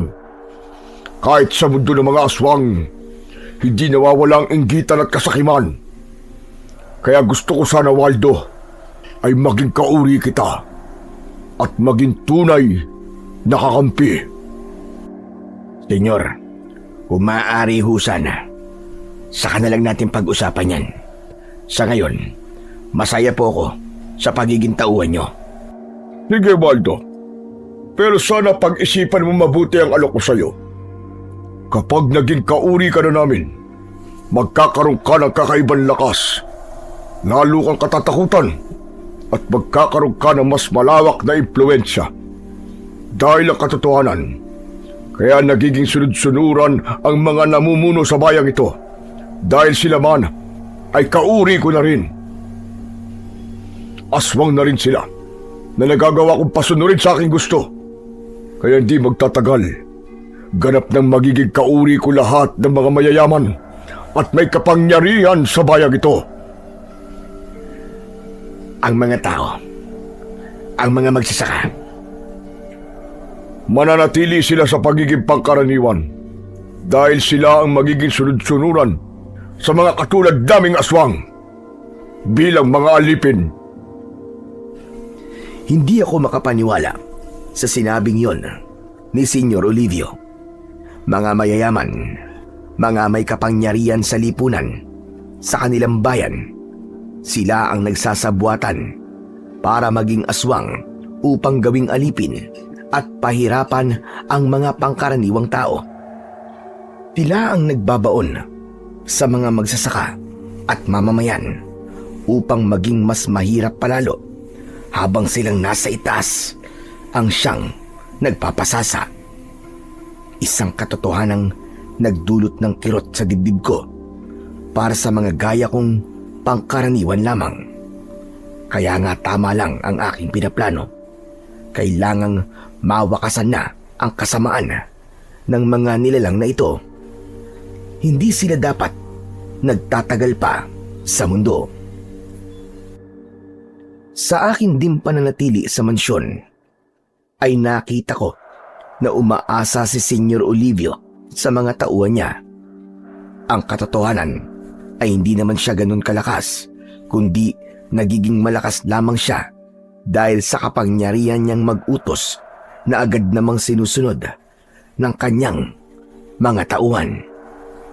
Isa nga ako sa ginamit niya para bigyan siya ng proteksyon, na siya namang paraan ko para gawin ang aking plano at pangakong tulong para sa mga magsasaka at naninirahan sa baryo. Nang umagang yon, ay nakita kong kausap ni Senyor Olivio ang ilan sa kanyang mga tauhan. Nakapagtataka na hindi ako isinama, pero naisip ko na baka hindi naman ganun kahalaga at may nais lang ipagawa si Senyor, kaya hindi ko na lang pinansin pa.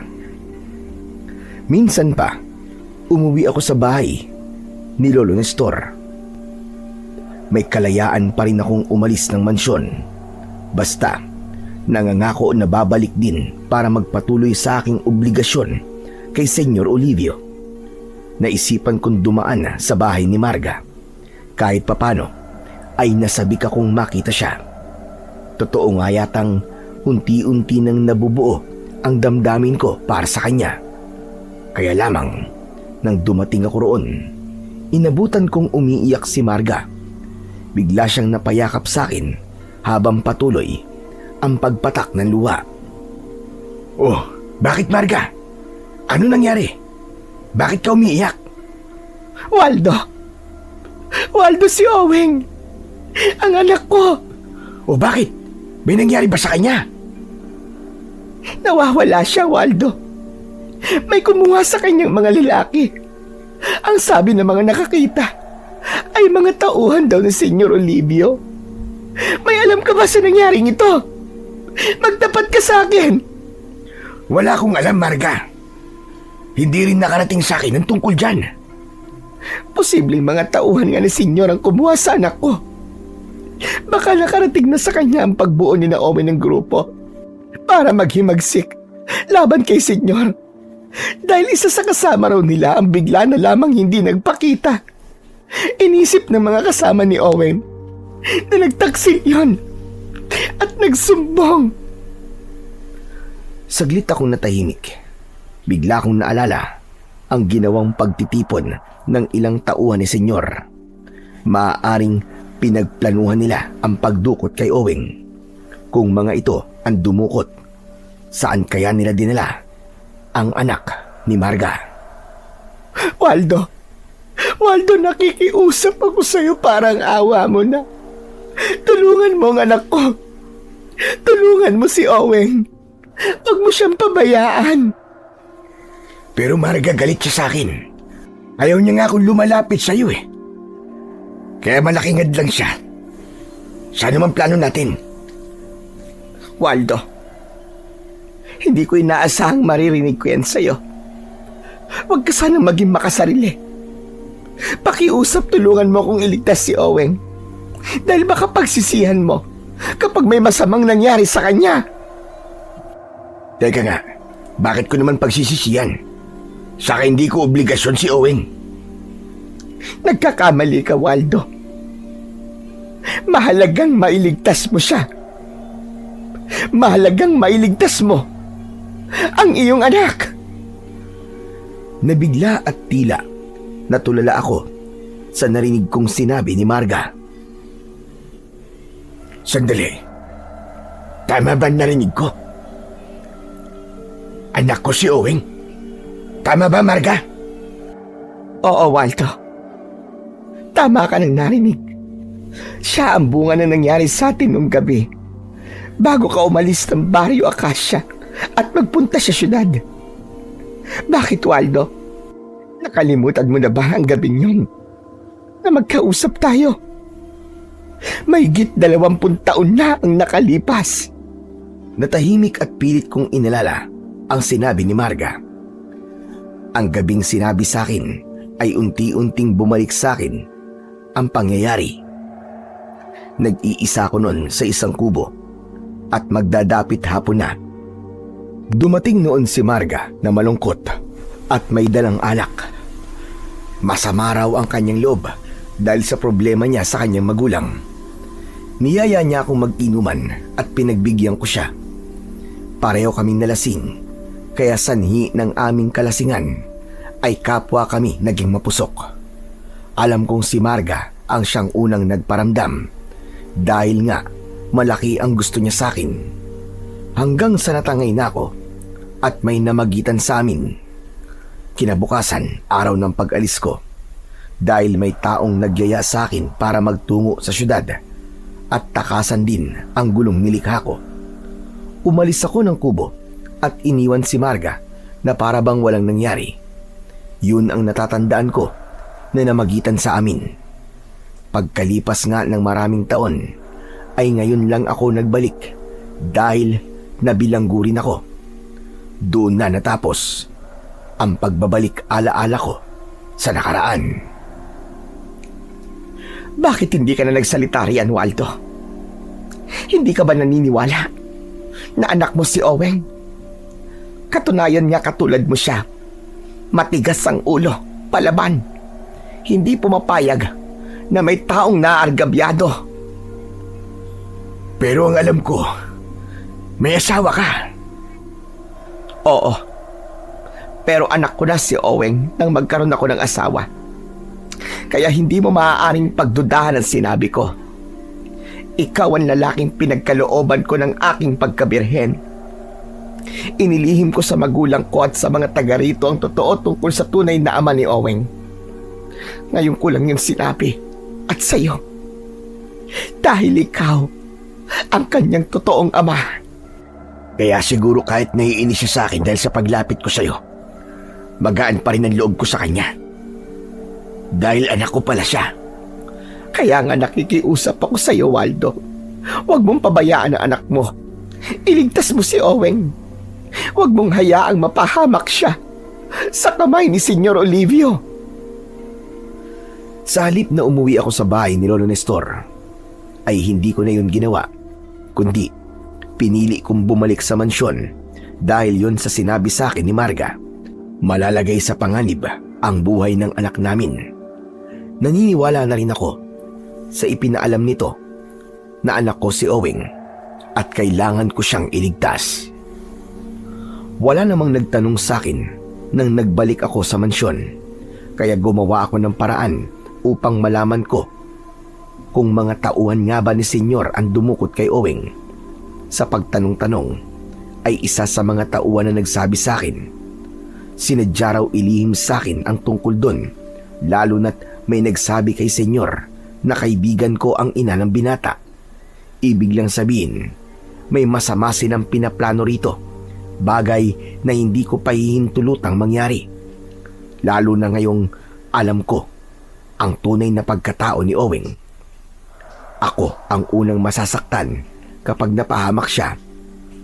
Hindi siya maaaring mawala dahil kailangan ko pang makasama ang anak ko at makilala niya bilang kanyang ama. Nalaman ko na dinala pala si Oweng sa lugar na malayo sa mansyon.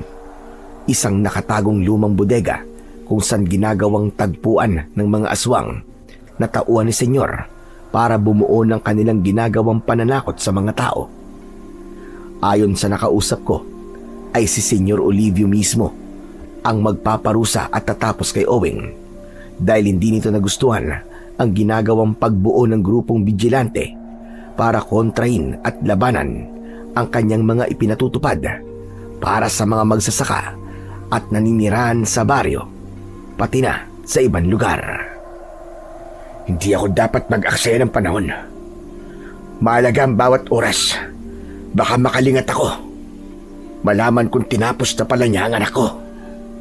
Kaya kailangan bantay sarado ako sa mga kilos si Senyor. Dapat kasama ako sa mga lakad niya para malaman ko ang lugar na pinagdalhan nila kay Oweng. Kaya lamang nalaman ko na hindi ako isasama sa mga tauhan na poposte kay Senyor kapag lalabas siya ng mansyon. Umisip ako ng paraan para makasama sa pag-alis nila. Kaya nang ipinatawag ni Senyor ang mga tauhang makakasama sa kanyang pag-alis, ay inihanda ko na ang baril na ibinigay sa akin ni Senyor. Inalam ko rin ang sasakyan na gagamitin nila. Kaya nauna na akong sumakay sa luggage compartment. Isiniksik ko ang katawan ko roon. Mahirap ang sitwasyon ko, subalit kailangan kong tiisin yun. Naramdaman ko na lamang na umandar na ang sasakyan. Mainit sa compartment, subalit dapat ko ngang tiisin yun. Mga kalahating oras ang lumipas at huminto ang sasakyan. Malamang nakarating na sila sa lugar na kanilang destinasyon. Pinakiramdaman ko at pilit na pinakinggan ang mga ingay. Nang wala na akong marinig, ay naisip kong wala na ang mga tauhan ni Senyor. Saka ko namang marahang binuksan ang compartment sa likod ng kotse kung saan ako pumesto at bumaba na ako. Nagtago muna ako sa gilid ng kotse at pinagmasdan ang buong lugar. Nakita ko ang isang lumang bodega. Liblib ang lugar na yon, maraming makakapal na halaman. Bukas ang malaking gate ng lumang bodega Alam kong naroon na ang mga tauhan ni Senyor Olivio at maging siya. Kaya maraan at maingat akong lumakad papunta sa lumang bodega na sa palagay ko'y kinaroroonan nila. Nakita ko na nasa loob si Senyor at ang mga tauhan niya. Hindi nga ako nagkamali dahil naroon nga ang anak kong si Owing. Doon nga nila dinala. Nakagapos ang kanyang kamay at paa sa kahoy na hugis ekis. Nasa harap ni Owing si Senyor na hawak ang isang latigo. Napakalaki na ginawa mong pagkakamali, binata. Ako si Senyor Olivio pa ang naisipan mong kalabanin. Hangal ka na, binata. Hindi ka nag-iisip. Ano ba kailangan mo sa akin, Senyor Olivio? May atraso ka eh. Kung hindi ako nagkakamali, ikaw ang lalaking sumigaw sa pulong ng mga magsasaka at tinulungan ni Waldo. Kaano-ano mo ba siya? Wala akong pakialam sa taong yun. Di kaya kakampi mo siya? Kasama mo siya? O baka naman nagkamali ako sa pagkuha sa taong yun? Umamin ka! Kasama mo siya, no? Sabi ko wala akong alam sa taong yun. Wala akong pakialam sa kanya. Habang kausap ni Senyor si Owing, ay nagkaroon na rin siya ng pagdududa sa akin. Pero hindi ko na dapat ikabahala yun. Wala na akong pakialam kung malaman man ni Senyor ang totoo. Tapos na ang paglilingkod ko sa kanya. Dumating na ang takdang oras para isakatuparan ang totoong plano ko. Ang ubusin ang mga alagad niya at patayin si Senyor Olivio. Hindi magiging madali ang hatol ko sa iyo, binata. Dahil sa ginawa mong pagbuo ng grupo, ipapalasap ko sa iyo ang parusa mula sa isang aswang na kagaya ko. Mararamdaman mo ang galit ng mga kauri ko. Paglalaruan ka muna namin. At sa kanya ako gagawin pagkain. Ungas! Hindi kami kumakain ng laman na katulad mo. Dugo mo lang ang iinumin namin. Ang katawan mo ay ang mga alaga namin na magpipiesta. Tutal, wala na akong magagawa pa. Sige na, patayin niyo na ako. Pero mapatayin niyo man ako. Tsak na may titindig muli para ipagpatuloy ang akin na simulan. Hindi sila titigil hanggat hindi ka napapabagsak, Senyor Olivio. Tandaan mo yan. Magbabayad ka sa lahat ng kalupitang ginawa mo. Ang dami mo sinasabi. Ngayon, lasapin mo ang galit ng mga nilalang na nasa harapan mo.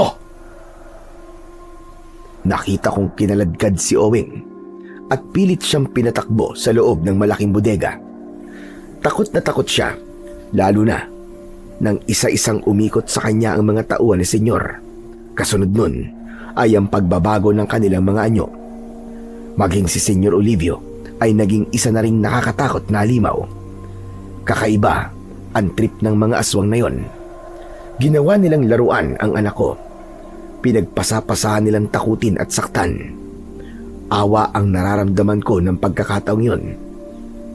Parang dinudurog ang puso ko bilang isang ama. Hanggang sa hinayaan nilang makalabas ng bodega si Owing. Pinatakbo sa malawak na madamong lugar upang ipagpatuloy ang kanilang paglalaro. Dahil sa pagiging abala nila, walang nakapansin sa akin. Pagkakataon ko na yon para isahan ang mga aswang na nagpahirap kay Owing. Maigpit kong hinawakan ng baril galing kay Senyor. Ngayon ay hindi na pangkaraniwang bala ang inilagay ko ron, kundi balang pilak na galing din kay Senyor Olivio. Ang sandatang bigay niya ang tatapos sa kanya, maging sa mga tauhan niyang aswang. Isang tauhan niya ang pinaputokan ko at bumulagta kaagad. Ang malakas na putok ng baril ay naging hudyat para magulat at mataranta ang Senyor, maging ang iba pang mga aswang. Ano nangyayari? Bakit may bumaril sa kasama natin? Merong ibang nakakaalam ng lugar na to. May kalaban na narito. Hanapin siya! Nagkanya-kanya sila ng hanap, subalit nahirapan silang hanapin ako. Nagawa ko namang isa-isaing paputukan ang mga nakita kong aswang. Ilan lang ang tauhan na kasama ni Senyor at isa-isa na silang bumulagta hanggang si Senyor na lamang ang natira. Samantalang hindi ko makita si Owing kung nasa na ito at kung saan nagtatago. Huwag kang duwag! Kung sino ka man, harapin mo ako! Magtuos tayong dalawa! Tila hinahamon ako ni Senyor Olivio. Akala yata niya ay malilinyang niya ako. Kaya mula sa mayabong na halaman na kinaroroonan ko, ay inasinta ko ang aswang na si Senyor Olivio. Kinalabit ko ang gatilyo ng baril at tinamaan siya sa kanyang dibdib. Loko! Sapul ka ngayon, hayop ka! Tignan ko lang ang yabang mo! Kaya lamang, nanatiling nakatayo si Senyor. Ang bala na tumama sa kanyang katawan ay dinukot lang niya gamit ang kanyang matulis na kuko. Pagkatapos ay naghilom man sugat sa kanyang katawan. Saka pinitik niya ang bala at bumagsak sa lupa. Mukhang hindi nga siya nagyayabang, kundi totoong hindi ang bala ng baril na hawak ko ang papatay sa kanya. Nagdulot yun sa akin ng pagkabahala. Paano ko papatayin ng aswang kung hindi niya iniinda ang armas ko? Naramdaman niya ang kinaroroonan ko dahil sa paggalaw ng mga halaman. Lumundag siya papunta sa akin, kaya ganun na lang ang pagkagulat niya nang makita niya ako. Ikaw? Ikaw ang tumapos sa mga tauhan ko at planong pumatay sa akin? Oh, dahil hindi dapat binubuhay ang katulad mong demonyo. Hindi pala dapat kita pinagkatiwalaan dahil traidor ka pala. Hayop ka! Mas hayop ka! Isang halimaw na hindi dapat binubuhay. Kaya tatapusin na kita! Ulol! Anong tatapusin? Akala mo yata ay matatapos mo kung gamit ang sandatarian? Nagkakamali ka! Habang nasa harapan ko si Senyor, ay napansin ko ang paggalaw ng halaman sa kanyang likuran. Biglang lumabas doon si Owing na may hawak na matulis na kahoy. Dapat ka nang mamatay! Nagwala ang halimaw sa ginawa ni Owing. Subalit bigla itong bumaling pagtalikod para harapin si Owing. Handa siyang tapusin ang binata. Sinunggaban ni Senyor Olivio ang leeg ni Owing. Maigpit ang pagkakahawak niya at nakita kong kinakapos na ng hininga ang anak ko. Ayaw mo talaga akong tigilan, ha? Bitiwan mo siya, senyor! Huwag mo siya saktan! Hindi ko lang siya sasaktan, kundi tatapusin ko na siya! Ako na lang ang patayin mo, senyor! Huwag siya! Uunahin ko na muna siya at isusunod kita! Naging maigpit pa ang pagkakasakal ni Senyor kay Owing. Kasunod ang pagkagat nito sa leeg para ganap na itong tapusin. Hindi pwedeng wala akong gawin. Kaya lamang, hindi tinatablan ng bala ng gamit kong armas ang aswang. Pero ikinasa ko pa rin ang hawak kong baril at inasinta si Senyor Olivio. Saka ko pinaulan ng bala. Nabitiwan niya si Owing at bumagsak sa lupa. Nang mabitiwan niya ang anak ko, ay humarap sa akin ang aswang at habang binabaril ko siya, ay lumakad papalapit sa akin. Hindi niya iniinda ang mga bala ng baril na bumabaon sa kanyang katawan. Hanggang sa pagkataranta ko, ay may mga bala na tumama sa kanyang ulo. Napahinto siya sa paglalakad. Nakita kong nanghina ang aswang nang tamaan sa kanyang ulo. Umagos ang dugo at kumalat sa kanyang muka. Saglit pa ay napaluhod na siya at nanghihina ito hanggang sa tuluyang tumimbuwang. Saka ko lang naintindihan na sa ulo pala ang kahinaan ng aswang na yon. Inubos ko na natitirang bala sa kanyang ulo. Halos magkanda butas-butas yun sa tama ng bala. Dumako ang atensyon ko kay Owing. Puro dugo ang katawan at may malaking sugat sa kanyang leg. Hindi ko alam ang aking gagawin ng pagkakataong yun. Paano ko ba siya tutulungan? Lumuhod ako sa kanyang harapan dahil nais kong yakapin ang anak ko habang tumutulo ang aking mga luha. Owing anak, lumaban ka.